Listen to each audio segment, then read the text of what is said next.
सबसे पहले तो आप सभी पत्रकार साथियों का, हमारे सभी कैमरा पर्सन का, प्रिंट मीडिया, इलेक्ट्रॉनिक मीडिया और डिजिटल मीडिया के सभी साथियों का बहुत बहुत स्वागत है।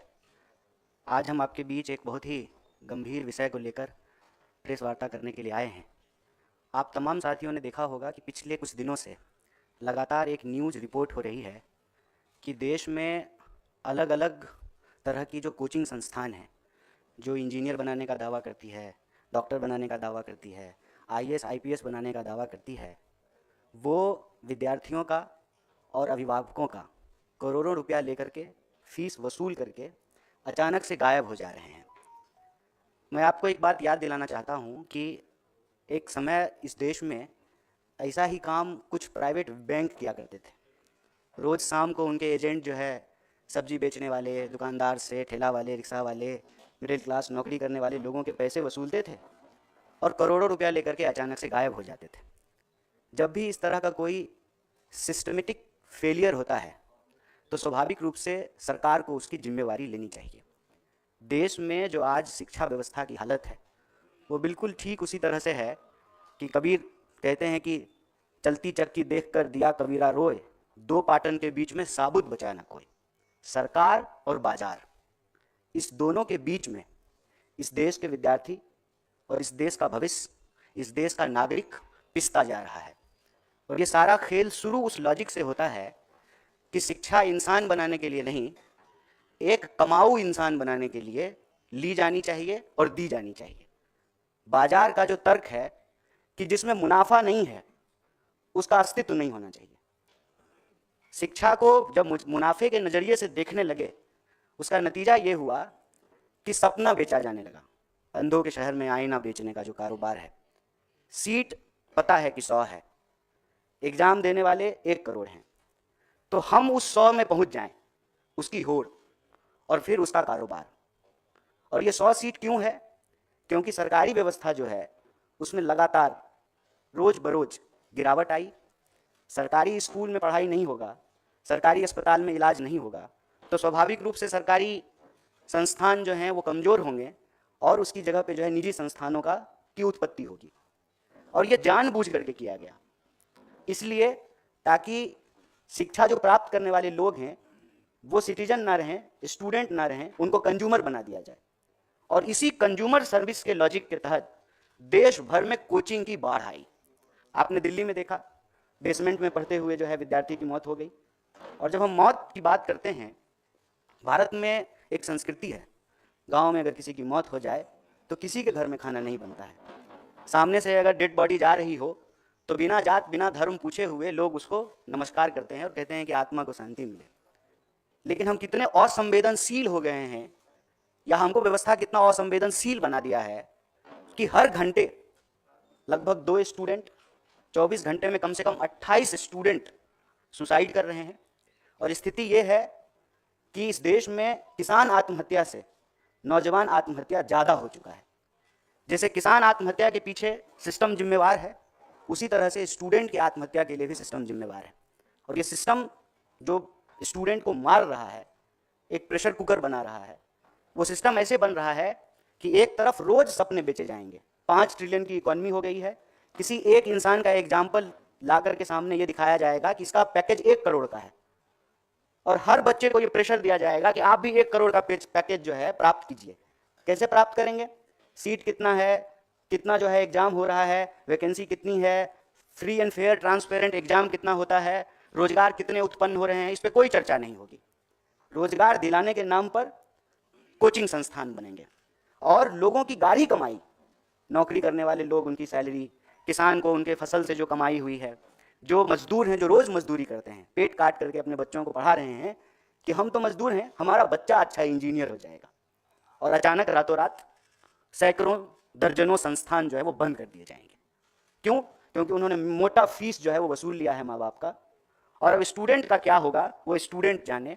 और आपने देखा अभी गोरखपुर की एक लड़की जेईई की तैयारी कर रही थी और एक बड़ा ही मार्मिक पत्र जो है अपने माँ बाप के नाम लिखा, उसने सुसाइड कर लिया। और ये कोई एक बात नहीं है, मैं कह रहा हूँ कि जब 24 घंटे में 28, कम से कम 28 स्टूडेंट सुसाइड कर रहे हैं, मतलब हर घंटे घड़ी का कांटा जब एक बार चक्कर घुमाए तो एक स्टूडेंट कम से कम इस देश में, देश के किसी न किसी कोने में सुसाइड कर ले रहा है। ये एक गंभीर विषय है, सरकार को इसकी जिम्मेवारी लेनी चाहिए। और शिक्षा बाजार की और मुनाफे की वस्तु नहीं है। मैं आपको याद दिलाना चाहता हूं, अभी सीबीएसई का एग्जाम हो रहा है। सीबीएसई के एग्जाम और रिजल्ट के बाद बड़े पैमाने पे विद्यार्थी सुसाइड करते थे। यूपीए की सरकार ने यह फैसला लिया कि हम किसी को पास फेल नहीं करेंगे, हम ग्रेड देंगे। और हम सब जो पढ़ लिख लिए हैं, मैं पीएचडी कर लिया हूं, आप तमाम लोग जो है अलग अलग पढ़ाई कर लिए हैं, ये रेस कभी अंत होता है क्या? 10वां फर्स्ट डिवीजन पास कर लेंगे तो सब ठीक हो जाएगा, 12वीं फर्स्ट डिवीजन पास कर लेंगे तो सब ठीक हो जाएगा, पत्रकारिता में डिप्लोमा कर लेंगे तो सब ठीक हो जाएगा, इंजीनियरिंग की पढ़ाई कर लेंगे तो सब ठीक हो जाएगा। पीएचडी करके लोगों को नौकरी नहीं मिल रही है। 45 साल में देश में सबसे ज़्यादा बेरोजगारी है। इतनी बेरोजगारी हिंदुस्तान के इतिहास में आज तक नहीं था। तो यह जो व्यवस्था, सरकार और बाजार, उसके बीच में इस देश का भविष्य जो पिस रहा है, उस पर सरकार को जो है एक रेगुलेशन लाना चाहिए और इस बात को इंश्योर करना चाहिए कि जितने रिक्त पद हैं ट्रांसपेरेंट तरीके से उस पर एग्जाम हो। कोई ऐसा पेपर नहीं है जिसमें धांधली नहीं होती है, कोई ऐसी नौकरी नहीं है जिसको पैसे दे करके खरीदा नहीं जाता है। तो इस देश के भविष्य के ऊपर, इस देश के नौजवान और विद्यार्थी के ऊपर एक भारी दबाव है और एक सजग समाज के तौर पर, एक संवेदनशील देश के तौर पर इसकी सामूहिक जिम्मेवारी हम सबको लेनी चाहिए। सरकार को ये रेगुलेशन बनाना चाहिए और इस तहत हमारा कांग्रेस पार्टी की तरफ से 3 महत्वपूर्ण मांग है। पहला, आप सरकारी संस्थानों को बेहतर कीजिए। आप सरकारी संस्थानों को कमजोर करके निजी क्षेत्र को भी स्वाभाविक रूप से विकसित होने में बाधा उत्पन्न करेंगे। सरकारी संस्थान ठीक से काम करेगा, बीएसएनएल ठीक से चलेगा, तभी जियो धन धनाधन होगा। सरकारी संस्थानों को तबाह करके निजी संस्थानों को, अभी प्रधानमंत्री जी ने कहा अमेरिका में एक देश के व्यवसायी से जब उनसे प्रश्न पूछा गया, यहाँ तो प्रेस कॉन्फ्रेंस करते नहीं है, तो उन्होंने कहा कि निजी मामला है। निजी मामला कैसे है सर? सरकारी संस्थाएं, सार्वजनिक क्षेत्र की चीजें ठीक से फंक्शन करेगी तभी निजी क्षेत्र की संस्थाएं और उसकी जो जिम्मेवारी है ठीक तरीके से उसका निर्वहन कर पाएंगे, पहला। और दूसरा कि इस देश में आईएएस बनाने का, इंजीनियर बनाने का, डॉक्टर बनाने का जो एक धंधा है, उसका एक रेगुलेशन होना बहुत जरूरी है। कहने का तात्पर्य यह है कि अगर कोई कोचिंग संस्थान विद्यार्थियों से और उसके अभिभावकों से पैसा वसूला है तो उसकी जिम्मेवारी है कि वो उस कोर्स को पूरा करे। अगर वो उस पे कोर्स को पूरा नहीं करते हैं तो एक तरह का स्कैम है, एक तरह का घोटाला है। सरकार को जो है यह अनियंत्रित जो व्यवसाय है लोगों को बेवकूफ़ बनाने का, उसको जो है नियंत्रित करना चाहिए। और तीसरा, जितने भी रिक्त पद हैं ट्रांसपेरेंट तरीके से उसको भरा जाए, उसके ऊपर जो है अच्छे से जो है एग्जाम हो और बेरोजगारी की समस्या को कम किया जाए, ताकि इस देश के जो भविष्य हैं, इस देश के जो नौजवान हैं, जो विद्यार्थी हैं, जो व्यवस्था में पिस रहे हैं, बाजार और सरकार की इस जो है खतरनाक मौत तक पहुंचाने वाली जो व्यवस्था है उसमें जो पिस रहे हैं, उससे उनको बचाया जा सके। इस विषय पे आप लोगों से बातचीत के लिए मैं यहाँ उपस्थित था और अभी जब इस संबंधित आपका अगर कोई प्रश्न है तो उसका हम जवाब देंगे। बहुत बहुत धन्यवाद। जो है अच्छे से जो है एग्जाम हो और बेरोजगारी की समस्या को कम किया जाए, ताकि इस देश के जो भविष्य हैं, इस देश के जो नौजवान हैं, जो विद्यार्थी हैं, जो व्यवस्था में पिस रहे हैं, बाजार और सरकार की इस जो है खतरनाक मौत तक पहुंचाने वाली जो व्यवस्था है उसमें जो पिस रहे हैं, उससे उनको बचाया जा सके। इस विषय पे आप लोगों से बातचीत के लिए मैं यहाँ उपस्थित था और अभी जब इस संबंधित आपका अगर कोई प्रश्न है तो उसका हम जवाब देंगे। बहुत बहुत धन्यवाद।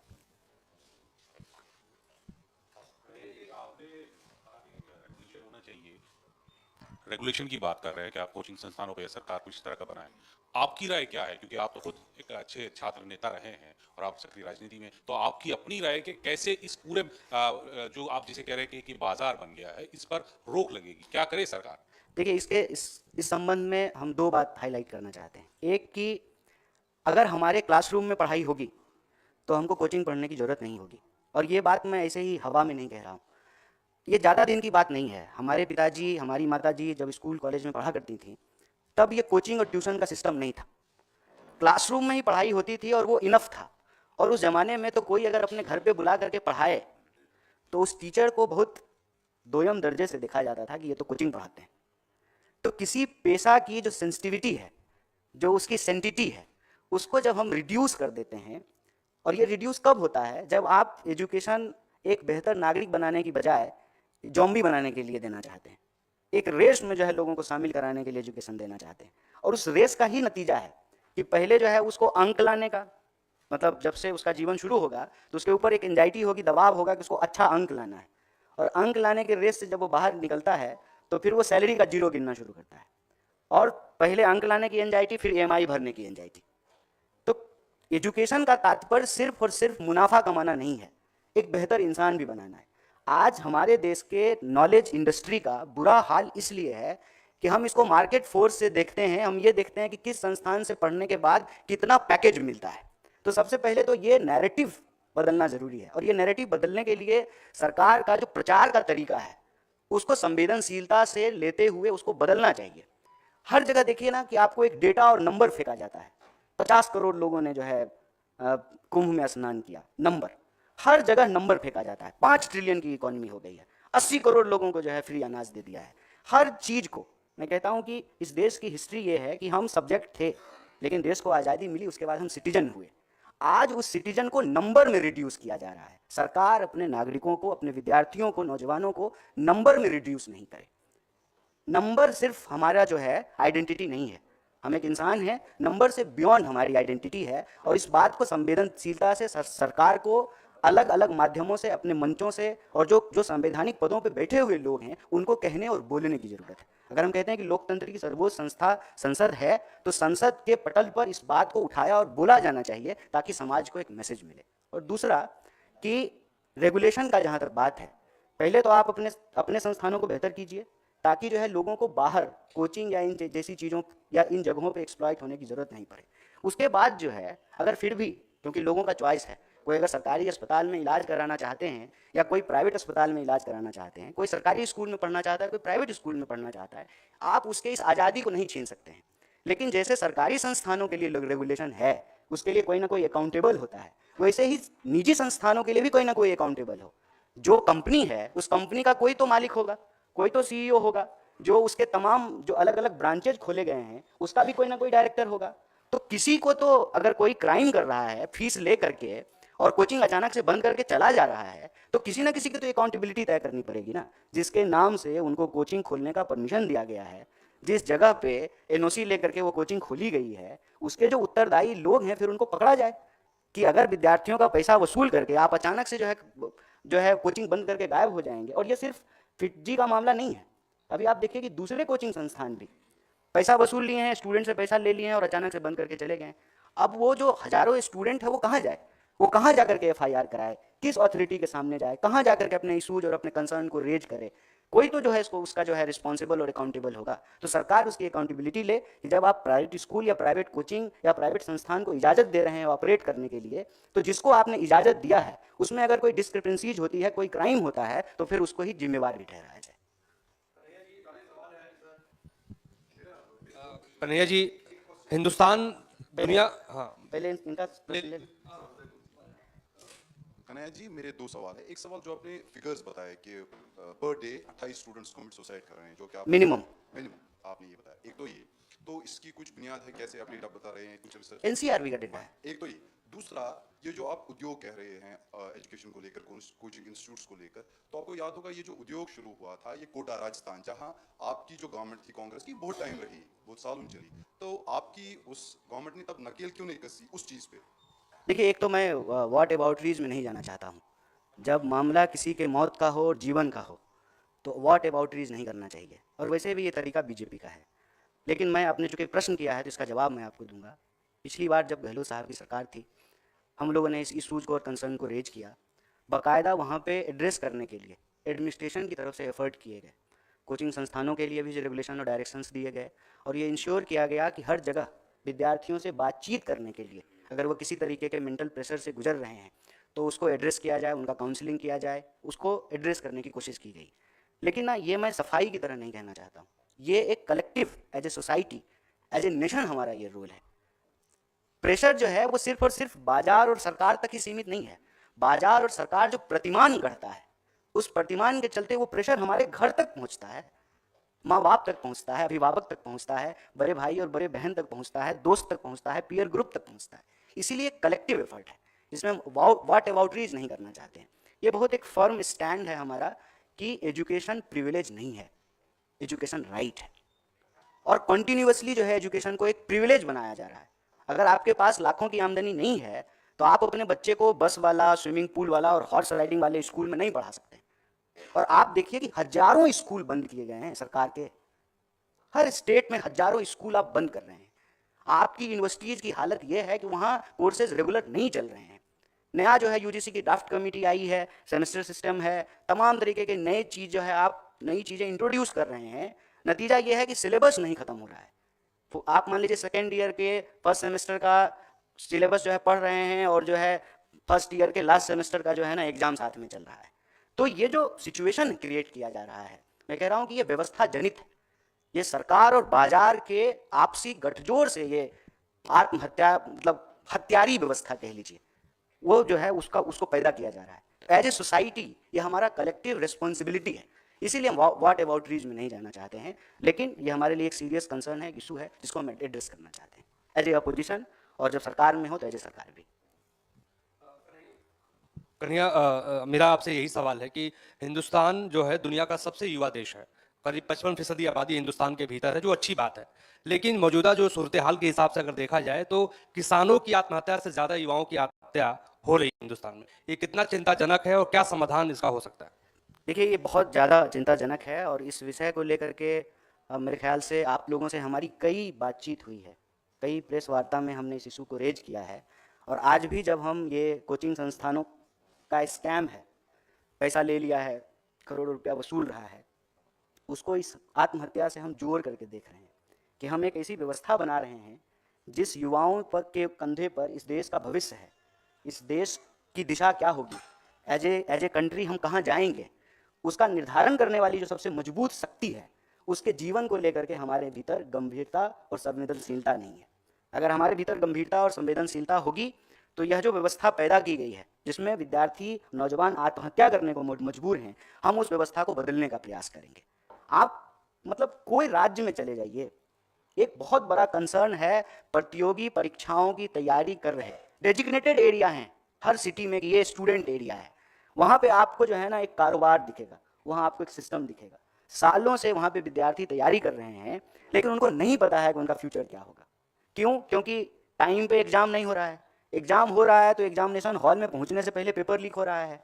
पेपर लीक के खिलाफ जब स्टूडेंट सड़क पे उतर रहे हैं तो उनको लाठियां पड़ रही हैं।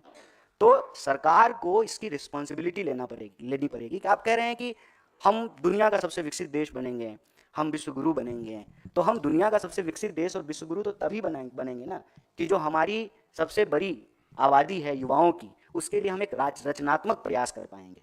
और इस दिशा में जो हमने आपको कहा कि एक तो स्टूडेंट को, यूथ को, इस देश के नागरिकों को नंबर में नहीं रिड्यूस किया जाए, सरकारी संस्थानों को बेहतर किया जाए, वैकेंसीज को समय पर भरा जाए, ट्रांसपेरेंट तरीके से एग्जाम हो, और जो निजी संस्थान हैं उसके लिए जो एक ट्रांसपेरेंट रेगुलेटरी सिस्टम हो कि अगर कोई क्राइम कर रहा है तो उसके लिए उसको एक अकाउंटेबल ठहराया जाए। ये कुछ सुझाव हमको लगता है कि सरकार को एज ए मेजर लेना चाहिए, जिससे ये हम जो अलार्मिंग सिचुएशन है उस अलार्मिंग सिचुएशन से देश को बचा सकते हैं। कन्हैया जी, उपराष्ट्रपति जगदीप धनखड़ ने कहा सीबीआई के डायरेक्टर या अन्य बड़े पदाधिकारियों के सिलेक्शन में चीफ जस्टिस ऑफ इंडिया कैसे हिस्सा ले सकते हैं? यह न्यायिक सक्रियता या अतिक्रमण के बीच पड़ती रेखा है, इसका असर मोटा होगा। उसके साथ उन्होंने यह भी किया, नियम बना था तब सिस्टम ने घुटने टेके, अब समय इस नियम को बदलने का है। अब देखिए ये सब बहुत बड़ा इशू है, हमारे पास एक बहुत ज़रूरी और गंभीर और संवेदनशील इशू है, तो मैं कोशिश करूंगा कि मैं उसी पे बात रखूं। जगदीप धनखड़ साहब देश के उपराष्ट्रपति हैं, उनका घुटना ठीक रहे इस उम्र में, हमारी ये शुभकामनाएं हैं। बाकी मैं एक बात विनम्रता से आप लोगों को कहता हूं कि न्यूज़ का मतलब नो न्यूज़ नहीं होता है। तमाम तरीके के डाइवर्जन, तमाम तरीके के स्टेटमेंट, इसने ये कह दिया, उसने वो कह दिया, उसमें मुझे लगता है कि देश का ज़रूरी मुद्दा कहीं ना कहीं छूट जा रहा है। और as a citizen, as a member of the society, इससे बड़ा कोई इशू नहीं हो सकता है हमारे लिए कि लोगों की जान जा रही है हर घंटे, और देश की जो बुनियाद है, उस बुनियाद को जो चलाने वाले लोग हैं, उनके जीवन को लेकर के हमारा कंसर्न सबसे ऊपर होना चाहिए। कन्हैया जी, इसी विषय पे राहुल गांधी ने पिछले कुछ दिन पूर्व ही कहा था कि जब इस कमेटी में पहले चीफ जस्टिस होते थे, प्रधानमंत्री तो नेता प्रतिपक्ष होते थे, अब जब चीफ जस्टिस को हटा रहे, इसका मतलब दो सरकारों के एक में कोई मतलब ही नहीं ठहरता। अच्छा, तो बाकी लोग कह रहे हैं, बाकी लोग कहेंगे, मैं आज इसी विषय पे कहना चाहता हूँ। और जी, आप पूरे एजुकेशन सिस्टम की और इसकी बात कर रहे हैं, इससे एक आगे स्टेप बढ़ के रोजगार की बात भी आपने करी है। और हालत ये हो रही है कि अमेरिका के अंदर जो इलीगल इमिग्रेंट्स हैं भारत आज में भी वो एक जहाज आया है। आज भी जहाज आने की बात हो रही है, आएगा अभी वो अमृतसर में, और तकरीबन 7 लाख से ज्यादा जो इलीगल इमिग्रेंट्स वहां पर हैं, रोजगार की तलाश में, अपना भविष्य तलाशने जा रहे हैं। इसका सोल्यूशन क्या होना चाहिए, इसको भी आप एड्रेस करेंगे? देखिए, फिर वही बात जो मैंने इनके सवाल के जवाब में कहा कि कुछ इशूज ऐसे होते हैं जिस पे व्हाट अबाउट रीच करने से काम नहीं चलेगा। मतलब तुम तुम्हारा, हम हमारा, तू मैं में से बात बनती नहीं है। लेकिन मैं एक बात आपको याद दिला दूं कि मनमोहन सिंह जी जब प्रधानमंत्री थे तो ओबामा भारत आए थे, और ओबामा का एक स्टेटमेंट उस वक्त जो है ना बहुत पॉपुलर हुआ था कि दुनिया जिन परिस्थितियों से गुजर रहा है उसको अगर कोई निकाल सकता है तो वो देश भारत है। दुनिया भारत की तरफ देख रहा है। प्रोडक्शन सिस्टम में जो चेंजेज आ रहे थे, जिस तरह से जो है वो डिसइंटीग्रेट हो रहा था, इलेक्ट्रॉनिक रेवोल्यूशन हो गया, कंप्यूटर, मोबाइल, एआई का ज़माना है, आज हर कोई एआई की बात कर रहा है। उस दौर में हमको एक लीडिंग नेशन होना था।